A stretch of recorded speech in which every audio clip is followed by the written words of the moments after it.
Hello everyone, how are you all doing? I hope you all are doing good. In today's video, we are going to continue another topic from acids, bases, and salts, and that is classification of acids and bases. In the previous video, we saw that acids have H plus ion as the only cation when it is dissolved in water, and bases have OH minus as the only anion when it is dissolved in water. So now let us see how acids and bases are classified. So firstly, acids and bases are classified as strong acids, weak acids, strong bases, weak bases, and alkali. Let us see what are these. Okay. Now on the basis of the extent to which they dissociate in their aqueous solution, they are divided into two: strong acids and weak acids. Okay. Now when you dissolve a strong acid in water, it will dissociate almost completely, and the resulting aqueous solution will contain mainly H plus ions and concerned acidic radical. For example, in case of HCl, it will contain H plus Cl minus. Now Cl minus becomes the concerned acidic radical. Followed? So you have to learn the definition as well as the example. Now moving on to the next type of acid, that is weak acids. Now when weak acids are dissolved in water, they do not dissociate completely, and the resulting aqueous solution contains H plus ion and the concerned acidic radical, but in small proportion, along with the large proportion of undissociated molecules of the acid. Correct? Now for example, H2CO3, it will dissociate as H plus HCO3 minus. Correct? So one H is already there in HCO3. Followed? So these are undissociated molecules. They have not completely dissociated from each other. Strong base. Now if you dissolve a strong base in a water, it dissociates completely, and the resulting aqueous solution will contain mainly OH minus ions and the concerned basic radicals, right? For example, NaOH, KOH, and others. You have to learn the examples, right?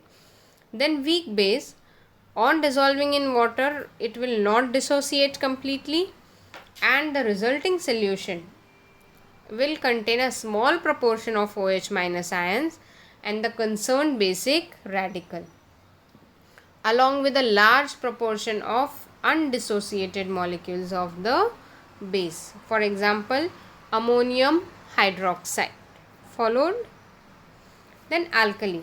Now the bases which are highly soluble in water, they are called as alkali. For example, sodium hydroxide, potassium hydroxide, ammonia, right? Now if you see, potassium hydroxide and sodium hydroxide, they are strong alkalis, whereas ammonia is a weak alkali.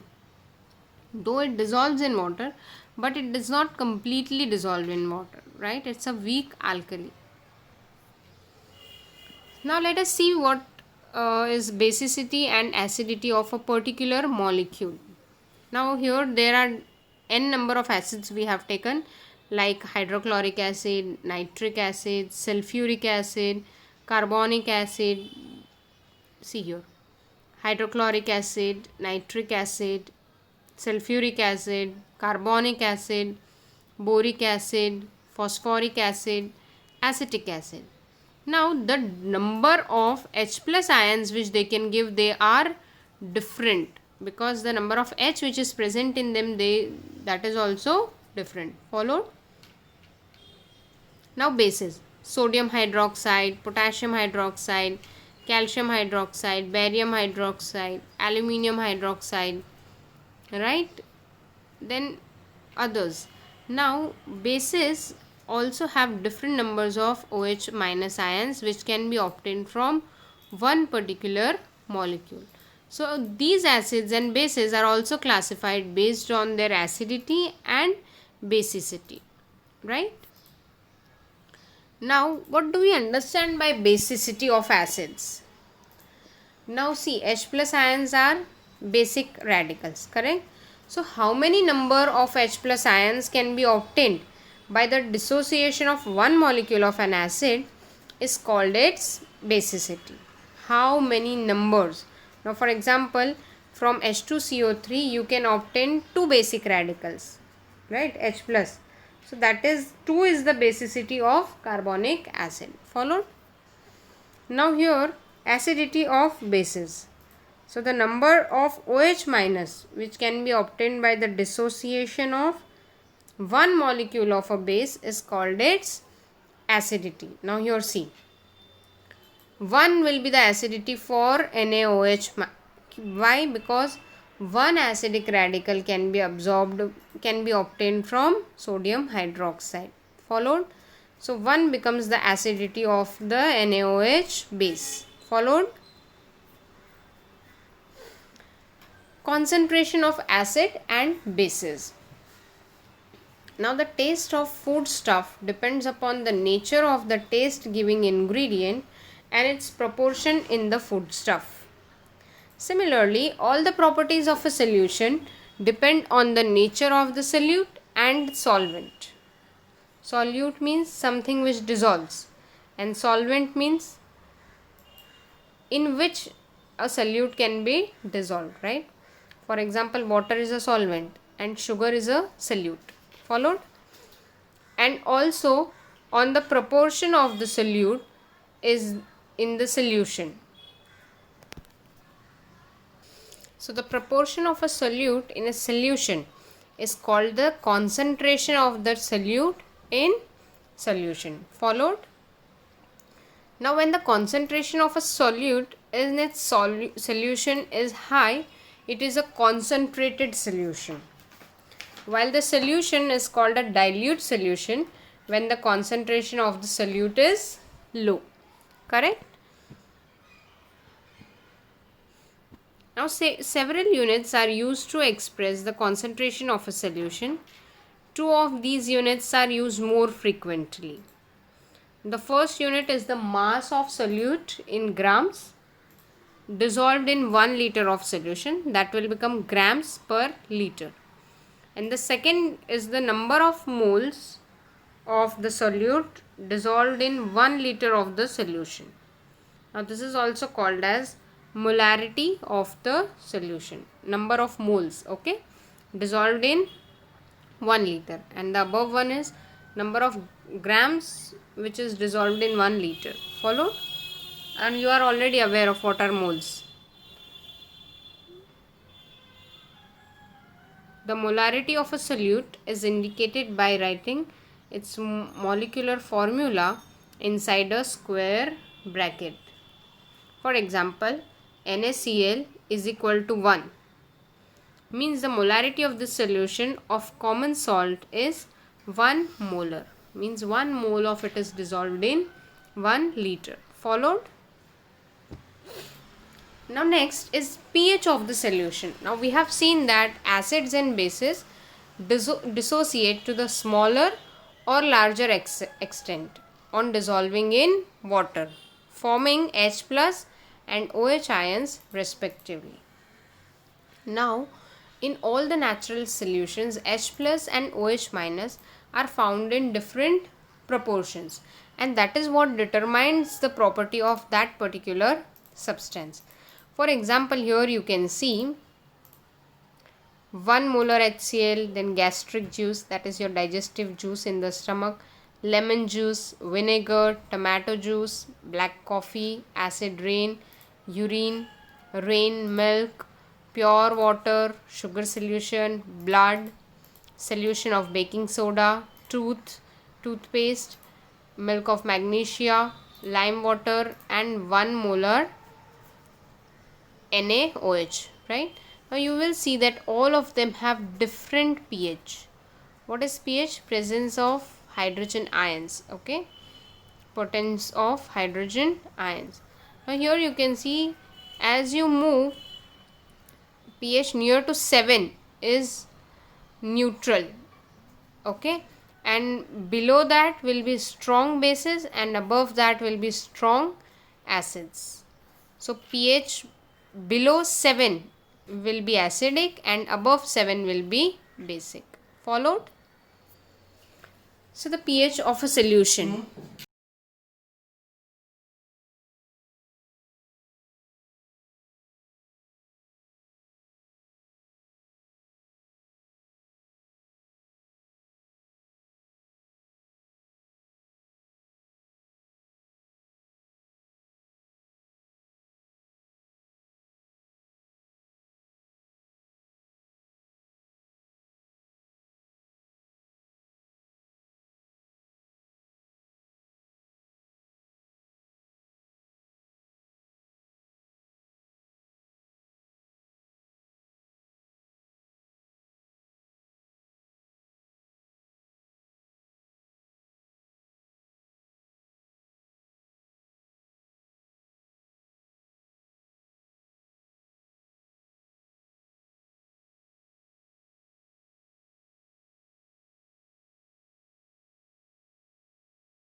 Now the pH of the solution. For example, the proportion of H plus and OH minus ions divides soil into the acidic, neutral and basic types of soil. Now it is necessary for blood, cell sap means liquid, okay, etc. to have H plus and OH minus ions in certain definite proportions for their proper functioning.